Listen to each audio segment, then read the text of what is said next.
돌이키라라는 제목으로 은혜를 나누겠습니다. 새해가 밝았죠? 밝았습니다.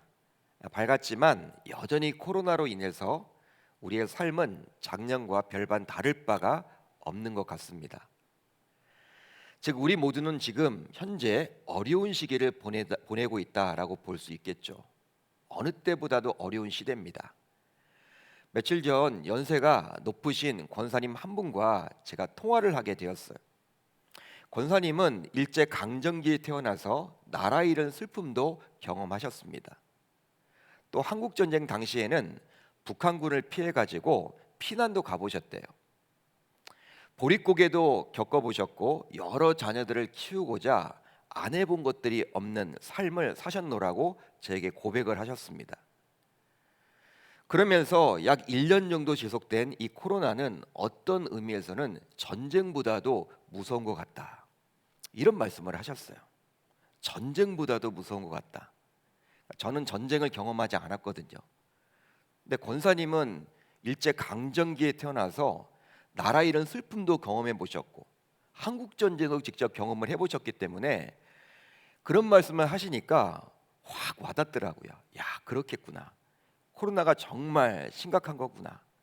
다시 한번 제가 깨닫게 되었어요. 아마도 권사님은 연세가 있으시다 보니 지난 1년 동안 외출도 제대로 할 수도 없고 교회조차도 자유롭게 나올 수도 없다 보니 마음이 많이 무너져 있었던 것 같습니다. 그런 말을 저에게 하시더라고요. 목사님 너무나 힘들다고, 어렵다고, 언제 이것이 끝날지 알 수가 없기 때문에 답답하다고, 교회 나오고 싶다고, 그런 말씀까지 하셨습니다. 그렇습니다. 우리는 코로나로 인해서 어쩌면 수십 년 인생 가운데 가장 힘겨운 그런 시절을 보내고 있는지도 모르겠어요. 그렇다면 이렇게 힘들고 어려운 시기에 하나님을 믿는 신자인 우리들은 어떻게 대처해 나아가야만 할까요? 하나님을 모르는 세상 사람들은 금년 한 해 백신도 개발되었기에 이제 마스크를 벗을 수 있을 것이라고 막연한 기대를 갖습니다. 그런 기대를 다 갖죠. 막연한 기대. 그렇지만 우리 신자들은 그런 막연한 기대뿐만 아니라 역사의 주관자이신 하나님을 믿기에 그분의 말씀으로 돌아가서 위기를 극복해야만 할 줄 믿습니다. 보통 운동선수들도요, 슬럼프에 빠질 때가 있다고 그래요. 슬럼프라는 단어가 어떤 뜻인지 아시겠죠? 즉 아무리 유명하고 유능한 야구 선수 혹은 축구 선수라도 부상 등과 같은 외부적인 요인, 또 가정 문제 등과 같은 내부적인 내적인 요인 등으로 인해서 슬럼프에 빠져서 헤어나오지 못하는 경우들이 종종 있다 그래요. 슬럼프 무섭습니다. 빠지게 되면. 그럴 때 심리 전문가들은 이런 운동선수에게 기본부터 다시 시작하도록 권면을 한다고 합니다. 이렇게 슬럼프에 빠지는 운동선수들은요, 이렇게 전문적인 또 치료를 받잖아요. 심리적인 치료를 받습니다.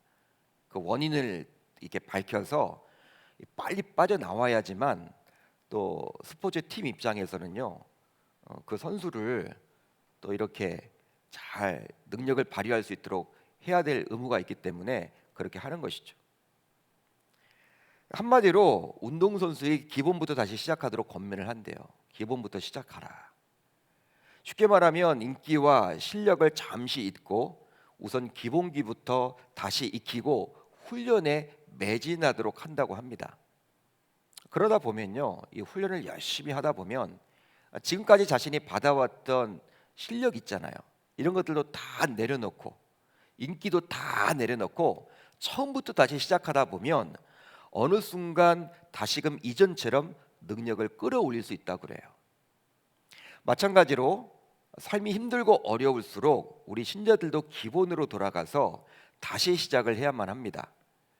즉 지금까지 신앙생활을 해왔던 연조, 방식, 경륜 등을 모두 내려놓고 다시금 신앙의 기본기를 다지는 시간을 가져야만 하는 것이죠. 실제로 코로나 상황이 오랫동안 지속되면서 많은 신자들이 예배가 무너짐으로 신앙조차도 흔들려서 세상 사람들과 별반 다를 바가 없이 되었다라고 이야기를 해요. 따라서 어떤 의미에서 영적인 슬럼프에 우리들 모두 빠져 있다고 볼 수가 있습니다.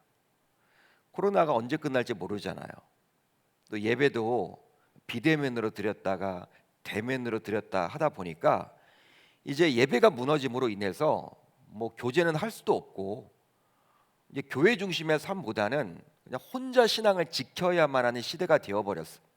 그러다 보니까 영성이 무너져 내리는 그런 상황이고 어떤 의미에서는 이것이 바로 영적인 슬럼프다라고 볼 수 있는 것이죠. 이런 상황에 새해를 맞아 우리들 모두 지금까지 해왔던 신앙의 모습과 경륜은 잠시 잊고 다시금 신앙의 기본기를 다지는 시간을 꼭 가져야만 할 줄 믿습니다. 그 시간을 갖고자 이렇게 새해 한 주 동안 저희들이 특별 새벽 집회를 하게 되는 거예요. 왜냐하면 어려울수록 기본으로 돌아가서 초심을 회복해야만 하는 것이죠. 그걸 하기 위해서 저희들은 모여 있습니다.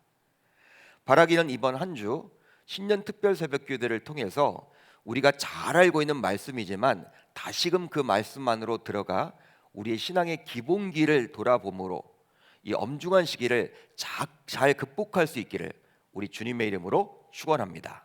축원합니다. 자, 오늘 말씀을 보게 되면 오늘 말씀은 포도원 농부의 두 아들의 이야기예요. 어떤 내용이신지는 여러분들이 다 아실 겁니다. 예수님께서는 당시 종교 지도자였던 대제사장과 장로들을 꾸짖고자 한 비유의 말씀인데요. 자, 여러분 이 말씀 보십시오. 21장을 보게 되면 이런 말씀이 나와 있습니다. 오늘 말씀 앞부분을 보게 되면 23절에 즉 21장 23절에 이런 말씀이 있죠. 예수께서 성전에 들어가 가르치실새 대제사장들과 백성의 장로들이 나와 이르되 내가 무슨 권위로 이런 일을 하느냐 또 누가 이 권위를 주었느냐. 그러니까 예수님에게 시비를 거는 사람들이 지금 등장을 했습니다. 바로 누구였습니까? 당시 종교 지도자들이었던 대제사장과 장로들이었어요. 그들을 지금 꾸짖고자 한 비유가 바로 오늘 우리가 읽었던 본문의 내용입니다. 바로 종교 지도자들이었던 그들이 예수님의 언행을 못마땅하게 여겼기 때문에 예수님께서는 그들을 책망고자 오늘 비유의 말씀을 주신 것이죠. 그렇다면 왜 당시 종교 지도자들인 그들은 예수님의 존재를 불편하게 여겼을까요? 여러분 그 이유가 있을 거 아닙니까? 왜 종교 지도자들이라면 예수님이 오셨다라는 그 사실을 더욱더 기뻐해야 할 텐데 왜? 자신들의 율법을 보더라도 구약의 율법에 나와 있잖아요. 구약 성경에 나와 있잖아요. 메시아가 오신다라는 그 사실을. 그런데 왜 기뻐하기는커녕 그렇게 불편한 존재로 취급을 했을까요? 당시 종교 지도자들인 자신들이 받아야 될 인기를 예수님께서 받으셨기에 시기심이 생겼기 때문입니다. 그러니까 예수님이 메시아라고 인정하지 않았던 것이죠. 당시 종교 지도자들은. 그러니까 구약에 언급되었던 메시아, 그 메시아가 이미 오셨음에도 불구하고 당시 종교 지도자들은 인정하지 않았고 오히려 자신들이 받아야 될 그 인기를 예수라는 사람이 와서 받아 누리잖아요. 예수님이 가는 곳마다 많은 사람들이 따라다녔잖아요. 지금까지는 자신들을 따라다녔던 그들이 예수님을 따라다니자 시기심이 생긴 거예요. 그것으로 인해서 불편하게 된 것이죠. 예수님을 바라볼 때마다. 그러기에 그들은 예수님의 존재를 눈에 가시처럼 여겼습니다. 이것을 모를 리가 없는 예수님께서는 다음의 비유를 통해서 스스로 의롭다고 여기며 자신의 신앙을 자부하고 살았던 종교 지도자들이었던 그들의 잘못을 꾸짖고자 오늘 비유의 말씀을 통해서 이야기를 해주고 있는 거예요. 실제로 당시 바리새인으로 대표되는 종교 지도자들은요, 율법을 너무나도 잘 지켰고 특별히 스스로 의롭다고 여겼던 자들이었습니다. 율법을 잘 지키기에 자기는 의롭다라고 여겼던 자들이었어요. 당시 종교 지도자들이. 누가복음 18장을 보게 되면요, 예수님께서는 바리새인과 세리의 비유를 말씀해 주셨는데요, 바리새인과 세리의 기도를 비교해 주므로 자기를 의롭다고 믿고 다른 사람을 멸시하는 바리새인을 책망코자 했습니다. 실제로 바리새인들은 다음과 같이 기도를 했다 그래요. 우리 한번 같이 읽어봅니다. 시작. 바리새인은 서서 따로 기도하여 이르되 하나님이여 나는 다른 사람들 곧 토색 불의 간음을 하는 자들과 같지 아니하고 이 세리와도 같지 아니함을 감사하나이다. 나는 일에 2번씩 금식하고 또 소득의 11조를 드리나이다 하고. 여러분 말씀을 잘 보세요. 바리새인의 기도 내용이 이 세리와도 같지 아니함을 감사하나이다. 여러분 이렇게 기도했다라는 거예요. 바리새인이 이렇게까지 하나님께 기도했습니다. 나는 세리와 같지 않음에 감사드린다고. 이 말은 뭡니까? 자신을 세리와는 다른 특별한 존재요, 의로운 존재라고 여겼음을 알 수가 있는 거예요. 나는 다르다. 나는 달라. 이렇게 예수님 당시 종교 지도자들은 이 바리새인들처럼 자기 스스로 의롭다고 여겼습니다. 따라서 이런 종교 지도자들을 책망코자 예수님께서는 오늘 비유를 말씀해 주고 있는 거예요. 두 아들을 둔 포도 농부는 어느 날 큰 아들을 부릅니다. 큰 아들을 불러서 애야, 오늘 포도밭에 가서 일을 좀 하렴. 이렇게 이야기를 해요. 아버지가 큰 아들에게 이야기를 했습니다. 그러자 큰 아들은 시원시원하게 예 알겠습니다 아버지, 제가 오늘 하죠. 제가 오늘 포도밭에 꼭 가서 그 일을 하겠습니다. 이렇게 대답을 해요. 대답만 들으면요 아버지 입장에서는 대단히 기뻤겠죠. 왜? 아들에게 아버지가 부탁을 했는데 아들이 시원시원하게 대답을 하니까, 하겠다고 하니까. 그러나 대답만 잘했을 뿐 큰 아들은 포도밭에 가지 않았습니다. 가지도 않았어요. 이제 농부는 둘째 아들을 부릅니다. 그리고 얘야 너도 포도밭에 가서 일 좀 하렴. 이렇게 또 권면을 해요. 이런 권면을 들은 둘째 아들은요 아버지에게 대뜸 저는 싫습니다. 저는 가기 싫어요. 아버지 저는 싫어요. 일하기 싫어요. 저 포도밭에 안 갈래요. 이렇게 그냥 얘기를 해버리는 거예요. 그러나 둘째는 가만히 생각해 보니 아버지 말씀에 순종해야만 할 것 같아서 뉘우치고 포도밭에 가서 일을 했습니다. 뉘우치고 포도밭에 가서 일을 했다라는 거예요. 예수님은 이 비유를 당시 대제사장들과 장로들에게 들려줍니다. 그리고 그들에게 묻죠. 바로 어떤 물음을 했냐면 첫째 아들이 아버지 뜻대로 행했느냐, 아니면 둘째 아들이 아버지 뜻대로 행한 것 같느냐, 이 질문을 합니다. 여러분들 다 알죠? 첫째 아들이 아버지 뜻을 행했습니까? 둘째 아들이 아버지의 뜻을 행했습니까? 예수님은 첫째 아들이 아니라 둘째 아들이 아버지의 뜻대로 행했음을 강조하고자 다음과 같이 말씀하셨습니다. 그 후에 뉘우치고 갔으니. 갔다라는 거예요. 갔다라는 거. 포도밭에 가서 일을 했다라는 거예요. 큰아들은요 대답은 잘했죠. 아버지 제가 가겠습니다. 안 갔습니다. 이건 아버지의 뜻을 헤아리는 게 아니죠. 아버지가 정말 원하는 것은 뭐예요? 대답 듣기를 원한 게 아니잖아요. 진짜 그 포도밭에 일이 있어서 자신은 지금 나이가 있기에 가서 일을 할 수 없는 상황이기에 지금 두 아들을 불러다 놓고 이야기를 하고 있는 것이죠. 가서 좀 일을 해라. 그렇다면 우리들 생각 같으면요 대답도 잘하고 가서 일도 잘하면 좋으련만 그렇게 하는 아들은 없었던 것 같아요. 첫째 아들은 대답은 잘했어요. 가겠다라고. 근데 가지 않습니다. 가지 않아요. 아마 여러 가지를 생각해 봤겠죠. 뭐 내일 가거나 오늘 가라고 했는데 다음에 한번 가지 뭐. 이 아버지의 말의 뉘앙스가 뭐야? 아마 머리가 좋았던 큰아들은요 막 잔머리를 이렇게 굴려보면서 아버지의 말의 의도가 뭐지? 진짜 가라는 건가? 말하는 건가? 여러 가지 생각 끝에 가겠다라고 말은 했지만 안 갔어요. 결과로는. 둘째 아들은요 좀 시니컬했나 봐요. 이 아들이.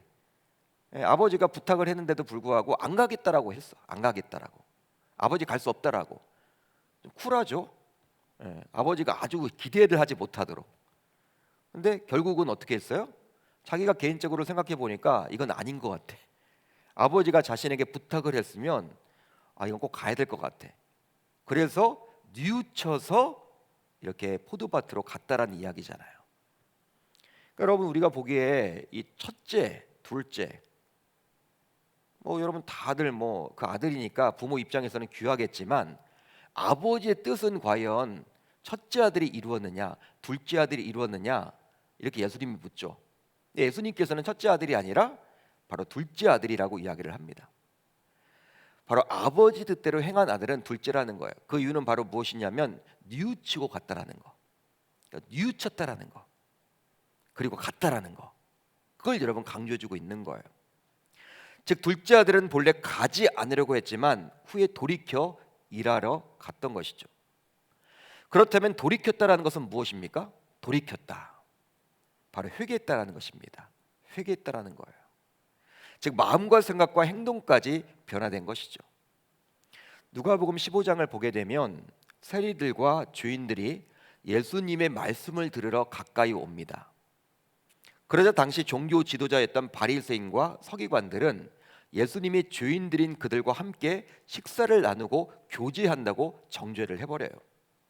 그러자 예수님께서는 그들, 즉 종교 지도자들을 깨우치고자 비유의 말씀을 하셨는데요. 우리가 잘 알고 있는 우리 둘째 아들 탕자의 비유, 잃어버린 아들, 그 비유예요. 예수님은 세 가지 비유의 말씀을 전했죠. 바로 잃은 양의 비유, 잃은 드라크마의 비유, 마지막으로 잃은 아들의 비유. 보통 잃은 아들의 비유는 탕자의 비유로 저와 여러분들에게 알려져 있습니다. 아버지에게 두 아들이 있었어요. 오늘 말씀에 나와 있는 마태복음에 나와 있는 이 두 아들의 비유와 좀 다른 비유예요. 누가는 지금 이 비유를 이야기합니다. 둘째 아들은 아버지가 엄연히 살아계심에도 불구하고 자신에게 돌아올 분깃을 달라고 끈질기게 요구해서 결국 자신에게 돌아올 분깃을 챙겨서 먼 타국으로 떠나버립니다. 둘째 아들은 아버지의 품을 떠나서 먼 이국에서 이제 창기들과 지내며 허랑방탕한 삶을 살게 되었어요. 그러다 보니 어느 순간 가진 그 많던 재산이 사라지게 되었죠. 돈이 없다 보니 더 이상 먹고 살 길이 막막하게 되었고 결국 당시 사람들이 가장 하찮게 취급하고 여겼던 돼지치는 일을 하게 되었습니다. 여러분, 유대인들의 입장에서는요, 돼지치는 것은요 끔찍한 일이에요. 그러니까 3D 업종이야, 3D. 예? 요즘 우리 사회에서 3D가 있죠. 안 하려고 하죠, 사람들이. 근데 유대 사회 속에서 돼지는요 불결 하잖아요. 구약 율법에 돼지고기 못 먹잖아요. 그렇기 때문에 이 돼지를 친다라는 것은요 말이 되지 않는 거예요. 그거밖에 할 수 없는 거예요. 왜? 재산을 모두 다 날렸기 때문에. 그렇게라도 해서 돼지들이 먹는 주엽 열매를 먹이며 허기진 비를 채우려고 했기 때문이죠. 그렇지만 그 주엽 열매조차도 배불리 먹지 못했습니다. 결국 둘째 아들은 다음과 같은 생각을 하게 되었는데요. 우리 아버지 집에는 양식이 풍족한 품꾼이 얼마나 많냐. 나는 여기서 굶어 죽는다. 내가 일을 하자니 힘이 없고 얻어먹자니 정말 부끄럽구나. 이제 집으로 돌아가야 하겠다. 둘째 아들은요 이렇게 스스로 생각을 합니다. 그는 아버지의 아들이 아니라 품꾼이 될지라도 아버지께로 돌아가는 것이 자신이 살 길이라고 깨닫고 결국 아버지의 집으로 돌아갔어요. 예수님은 이런 둘째 아들의 심경의 변화를 다음과 같이 말씀해 주셨죠. 이에 스스로 돌이켜 이르되 내 아버지에게는 양식이 풍족한 품꾼이 얼마나 많은가. 나는 여기서 줄여 죽는구나. 내가 일어나 아버지께 가서 이르기를 아버지, 내가 하늘과 아버지께 죄를 지었사오니 지금부터는 아버지의 아들이라 일컬음을 감당하지 못하겠나이다. 나를 품꾼의 하나로 보소서 하리라 하고 이에 일어나서 아버지께로 돌아가니라. 여러분 말씀을 잘 보세요. 이에 스스로 돌이켜 이르되 이에 일어나서 아버지께로 돌아간다. 둘째 아들은 우선 마음을 돌이킨 이후에 아버지의 집으로 돌아가므로 행동으로 옮기게 되었습니다. 둘째 아들이 집으로 돌아오게 되자 아버지는 그를 품꾼이 아닌 무엇으로 받아들여요? 역시 아들로 받아들이죠. 그래서 그의 신분을 회복시키고 동네 사람들에게 다시금 확인시키고자 잔치까지 벌입니다. 그런데 아버지와 함께 집에 머물던 큰 아들이 이런 광경을 못마땅하게 여기면서 아버지에게 대들기까지 해요. 심지어는 자신의 동생의 허물을 들추면서 자신은 동생과 달리 의롭게 살았지만 아버지가 자신을 위해서는 염소 새끼조차도 주지 않았는데 어떻게 동생을 위해서는 송아지를 잡아서 마을 잔치까지 열 수 있느냐라고 하면서 항변하기까지 합니다. 자신에게는 염소 새끼도 주지 않았는데 어떻게 아버지의 재산을 다 탕진하고 온 둘째 아들을 위해서는 송아지까지 잡아서 마을 잔치까지 하느냐. 아버지에게 따져요. 첫째 아들이. 결국 예수님께서 이 비유를 통해서 주시고자 하는 메시지는 당시 바리새인과 서기관인 종교 지도자들은 큰 아들과 같은 존재예요. 그들이 하대하며 구원받을 수 없다라고 여겼던 세리와 같은 죄인들은 둘째 아들과 같은 존재라는 거예요. 그러니까 첫째 아들은 바로 누구다? 당시 종교 지도자들. 그들이 하대했던 하찮게 여겼고 구원받을 수 없다라는 그 세리와 죄인들은 바로 누구다? 둘째 아들이라는 거예요. 즉 당시 종교 지도자들은 나름대로 율법에 정통한 자들로서 율법을 잘 알고 율법을 잘 지키기에 누구보다도 하나님의 마음을 잘 안다고 자부했지만 부족한 것이 하나 있었습니다. 그것이 바로 무엇이냐? 사랑이었죠. 사랑이었습니다. 물론 큰아들의 입장이 되어보면 동생이 돌아왔다고 해서 아버지가 송아지까지 잡아서 마을잔치까지 하는 것은 좀 과하다고 여길 수도 있기에 섭섭할 수도 있었겠죠. 충분히 그럴 수도 있을 것 같아요. 그렇지만 큰아들은 자신은 동생과는 달리 아버지의 마음을 아프게 하지도 않았고 누구보다도 아버지의 마음을 잘 안다라고 자부를 했어요. 즉 자신은 효자라고 생각했던 것이죠. 왜? 둘째까지 떠났는데 자신은 아버지 곁에서 아버지를 지켜주고 있고 농사도 짓고 아버지 곁을 지켰기 때문에 아버지의 마음을 자신보다 더 아는 사람은 없다라고 자부를 했고요. 자신은 스스로 효자라고 여겼던 거예요. 그렇지만 큰 아들은 진정 아버지의 마음을 알지 못했습니다. 왜냐하면 동생이 자신의 분깃을 챙겨서 떠난 이후에 아버지의 마음과 생각과 시선은 온통 둘째 동생에게 가 있었어요. 자신의 동생에게 가 있었단 말이에요. 그러게 동생이 언제 돌아올지 알 수도 없지만 눈이 오건 비가 오건 간에 아버지는 날이 밝기만 하면 동네 어귀에 나아가 동생을 기다렸던 것이죠. 그러기에 멀리서 동생이 터벅터벅 돌아오는 모습을 아버지가 우선 발견하여 동생에게 달려갈 수 있었던 겁니다. 다음의 내용을 보면 확인할 수가 있죠. 아직도 거리가 먼데 아버지가 그를 보고 측은히 여겨 달려가 목을 안고 입을 맞추니. 여러분, 아버지가 달려간 거예요. 아버지가. 눈도 어두운 아버지는 어떻게 먼저 보고 달려간 거예요. 아들이 달려온 것이 아니라 아버지가 먼저 달려간 거예요. 따라서 큰 아들이 이런 아버지의 마음을 진정으로 알았다면, 동생을 향한 그 마음을 정말 알았다면 집안에 머물면서 농사일만 열심히 해서는 아니 되겠죠. 즉 큰아들은 이렇게 이야기를 했어야만 했어요. 아버지, 저 금년 한 해 농사 쉴랍니다. 농사 쉬고 아버지가 그렇게 염려하고 있는 동생을 찾으러 한번 떠나볼래요. 이렇게 말을 해야만 하는 거예요. 진짜 아버지의 마음을 안다고 하면. 하지만 큰아들은 아버지를 위해서 열심히 일한다고 여겼을 뿐 진짜 아버지의 마음은 알지 못했어요. 요즘으로 바꿔보면요, 어떤 말이냐, 교회에서 예배도 열심히 드리고 봉사도 하고 헌금생활도 잘해서, 즉 신앙생활을 잘해서 나와 나의 가정은 복을 받으면 그만이지 뭐 옆집이 구원을 받건 구원을 받지 못하건 나랑 무슨 상관이야? 이렇게 말하는 것과 같은 거예요. 별 관심이 없는 거야, 주변 사람들에게. 나와 나의 가정만 복 받으면 되지, 신앙생활 열심히 해서. 그렇습니다. 예수님 당시 종교 지도자들은 큰아들과 같이 스스로 옳다고 여겼어요. 한마디로 나름대로 신앙생활을 잘하고 있다고 자부했던 것이죠. 그러나 예수님께서는 비유를 통해서 그들이 잘못을 했다고 책망하십니다.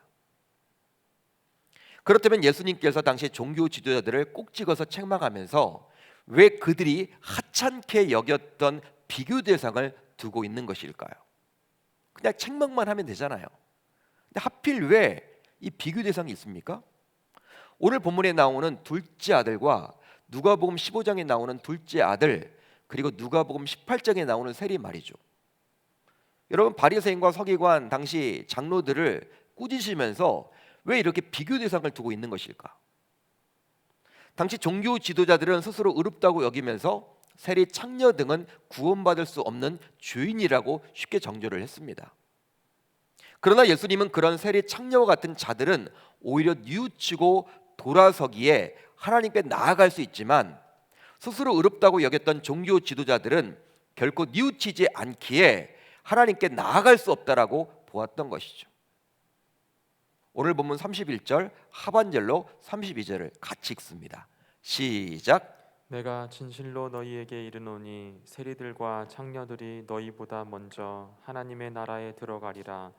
요한이 의의 도로 너희에게 왔거늘 너희는 그를 믿지 아니하였으되 세리와 창녀는 믿었으며 너희는 이것을 보고도 끝내 뉘우쳐 믿지 아니하였도다.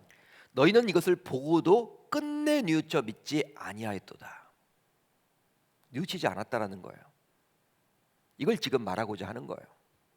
당시 종교 지도자들은 누구보다도 하나님을 잘한다고 자부를 했고 하나님 중심의 삶을 살고 있다라고 이야기했던 사람이고 율법을 잘 알았던 사람이지만 뉘우침이 없었다라는 거예요. 그렇습니다. 하나님의 은혜를 힘입어 뉘우치고 돌아서는 것을 보통 회개라고 하는데 이 회개는 헬라어로 메타노이아라는 단어를 씁니다. 메타노이아.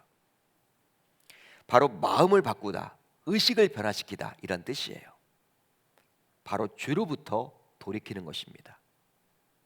그런데 안타까운 점이 있으니 신자이면서도 후회는 종종 하면서도 진정한 회개는 하질 못한다라는 거예요.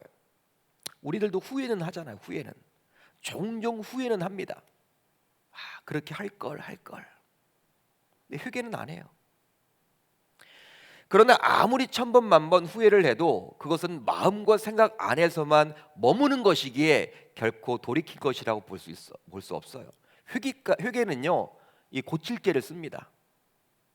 행동까지도 변화가 일어나야 한다는 거예요. 여러분, 경부고속도로를 타고 부산에 가려고 출발을 했습니다. 서울에서 이제 경부고속도로를 타고 부산을 가려고 출발을 했어요. 그런데 천안을 지나 대전 근방에서 그냥 무의식 중에 길을 놓쳐버렸어. 호남고속도로로 진입을 해버렸어. 생각도 없이. 자신은 부산을 가야 되는데 한참을 달려보니까 이 경부고속도로가 아닌 거야. 이 표지판을 보니까 막 광주가 보이고 막 그래요. 그 순간 차 안에서 나 부산 가야 되는데 어떡하지? 아무리 마음속으로 후회해도 결국 부산엔 도착할 수 없어요. 부산에 가려면 어떻게 해야 됩니까? 바로 다음 톨게이트에서 나가서 다시금 경부고속도로 부산 방향으로 진입을 해야 돼요. 그것밖에 방법이 없어요. 이것이 바로 돌이키는 것으로서 회개를 할 수 있겠죠. 여러분, 후회와 회개는 다른 거예요. 실제로 신자인 우리들도 실수를 할 수 있고 죄를 지을 수도 있습니다. 이걸 인정하셔야 돼요. 구원받은 하나님의 자녀이지만 아직 우리들은 성화 단계에 있는 거예요. 그러기에 신앙생활에서 회개는 일성이 아니라 죄를 지을 때마다 할 수 있어야 하는 것이죠. 근데 구원파들은 어떻게 이야기합니까? 한번 하나님 앞에 회개하게 되면 이제 더 이상 죄를 짓지 않는 단계까지 나아가기 때문에 회개가 필요 없다. 단일적인 회개를 이야기하는 거예요. 그들은. 우리랑 교리가 다릅니다. 성경이 말하는 것은요, 한 번 회개로 끝나는 게 아닌 거예요. 그래서일까요? 예수님께서는 공생의 사역을 시작하면서 다음과 같이 말씀을 해주셨던 것이죠. 이것이 아주 중요하기 때문에. 회개하라, 천국이 가까이 왔느니라. 여러분, 공생의 사역을 시작하면서 예수님이 이 말부터 시작을 합니다. 회개하라, 천국이 가까웠다. 여러분, 하나님께서 신자인 우리들에게서 진정 원하시는 것이 있다면 우리들이 돌이키는 것입니다. 이런 하나님의 마음을 성경 곳곳에서 엿볼 수 있는데요. 우선 에스겔 33장 1절 우리 같이 읽어봅니다. 시작. 너는 그들에게 말하라. 주 여호와의 말씀이니라.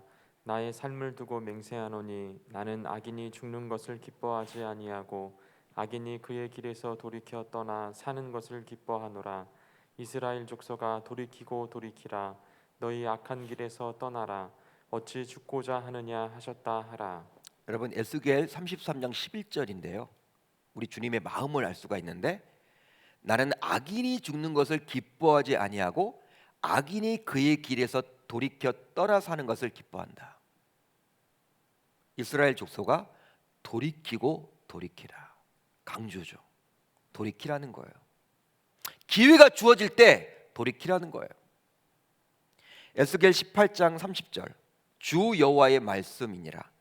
이스라엘 족속아 내가 너희 각 사람이 행한 대로 심판할지라. 너희는 돌이켜 회개하고 모든 죄에서 떠날지어다. 그리한즉 그것이 너희에게 죄악의 걸림돌이 되지 아니하리라. 아멘. 이제 말씀을 정리하겠습니다. 신앙생활의 기본 기준 기본은 바로 어려움을 만나게 되었을 때 자신의 모습을 돌아보는 거예요. 자신의 모습을 돌아봐야 합니다. 위기를 만났을 때는요, 자신의 모습을 먼저 돌아봐야 돼요. 남 탓할 것이 없습니다. 환경을 탓해서는 안 돼요. 그리고 자신의 모습 속에서 잘못된 부분이 보인다면 과감 없이 돌이킬 수 있어야만 하는 것이죠. 실제 우리는 코로나로 인해서 어려운 시기를 보내고 있어요. 경제적인 어려움뿐만 아니라 신앙생활조차도 많은 제약을 받고 있습니다. 즉 교회당에 나와서 자유롭게 예배도 드리지 못하고 있죠. 마음껏 찬양도 부르지 못합니다. 성도 간의 교제가 끊어진 지 이미 오래되었어요. 따라서 이런 상황 속에서 우리는 그동안 되어왔던 신앙의 모습을 점검해 봐야만 하는 거예요. 바로 나름대로 신앙생활을 잘해오고 있다는 식으로, 즉 스스로 의롭다고 여겼던 당시 종교 지도자들의 모습이 우리들의 모습은 아니었는지 말씀에 비추어서 자신의 삶을 돌이켜 봐야만 합니다. 그러는 가운데 잘못된 부분이 보인다면 과감 없이 그런 신앙의 형태에서 돌이켜야 할 줄 우리 주님의 이름으로 축원합니다. 그렇게 할 때 하나님께서 우리들에게 또다시 기회를 주시리라 저는 믿어요. 여러분 아멘입니까? 그러니까 우리가 이 돌이키는 자는요, 하나님이 기회를 주시는 거예요. 근데 우리가 강팍한 마음이 생기면요, 후회 정도는 하지만 회개가 되지 않아요. 그러니까 하나님 앞에 어떻게 우리가 기도를 해야 되느냐? 하나님, 정말 내 잘못이 좀 느껴져서, 우리가 여러분 너무나 강팍한 마음을 갖게 되면 자신이 잘못된 길을 가고 있어도 이게 잘못이라고 느끼지를 못하는 거거든요. 느낄 수 있도록 해달라고, 좀 자극을 받도록 해달라고. 말씀을 읽는데도 하나님 정말 제가 눈물도 사라졌고 어느 순간 제 강팍한 마음 때문에 힘들고 어렵다라는 것은 내가 인정하지만 이걸 신앙으로 풀려고 하지도 않고 세상의 그런 방식으로 풀려고 했던 나의 그런 연약한 모습들이 있습니다. 하나님, 새해에는 정말 저도 돌이키기를 원하고 회개하라 천국이 가까이 왔다라고 우리 주님이 말씀을 하셨는데, 그것으로 공생의 사역을 시작했는데 나도 그런 삶, 회개하는 인생이 되기를 소망해 봅니다. 그렇게 나아가기를 바랍니다. 여러분, 돌이키는 인생이 되셔야 하는 거예요. 여러분들 우리의 신앙을 한번 점검해 보세요.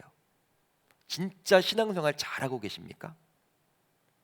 하나님 앞에 눈물로 기도해 본 적이 정말 언제 있으십니까? 힘들다라고는 이야기를 하지만 그 힘든 그 문제를 하나님께 가지고 나와서 하나님 앞에 부르짖고 기도해 본 적이 있으십니까? 문제가 생겼을 때 세상적인 방식으로만 그 문제를 풀려고 하지 않았습니까? 그렇게 하면서도 나름대로 신앙생활을 잘하고 있다고 여겨오지 않았습니까? 당시 종교 지도자들처럼. 우리 주님이 가장 원하시는 건요, 이 종교성을 갖는 거예요. 종교성. 종교 생활을 하시면 안 돼요, 여러분. 우리 신앙생활을 하는 것이죠. 종교 생활을 하게 되면 어느 순간 딱딱해집니다. 메말라져요. 자기는 잘하고 있다라고 여겨버려요. 그리고 남들을 쉽게 정죄해버립니다. 이제 여러분 기초부터 시작하시면 좋을 것 같아요. 우리들 모두 한편으로는 영적인 슬럼프에 빠져 있는 상황이에요. 영적인 슬럼프에 빠져 있는 저와 여러분들 모두 이제 직분을 떠나서 내가 수십 년 동안 신앙생활을 해왔던 이 패턴을 떠나서 이 코로나라는 위기를 통해서 내가 지금 하나님을 어떻게 만나고 있는지, 하나님은 과연 나에게 어떤 존재인지 다시금 우리의 신앙을 점검해 봐야 할 줄 우리 주님의 이름으로 축원합니다.